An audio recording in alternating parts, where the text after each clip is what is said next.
Ito ang water willow o panhauli sa waray-waray. Hindi ko alam kung ano sa Tagalog. Kung alam nyo ito sa Tagalog, kindly comment naman.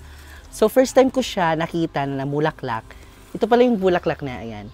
White yung bulaklak niya. Kasi yung ibang water willow na nakikita ko ng mga variety, kulay pink, violet, pero to white pala, itong variety na to, yung may itim dito sa kanyang stem, ay talaga namang white yung kanyang kulay, di ba?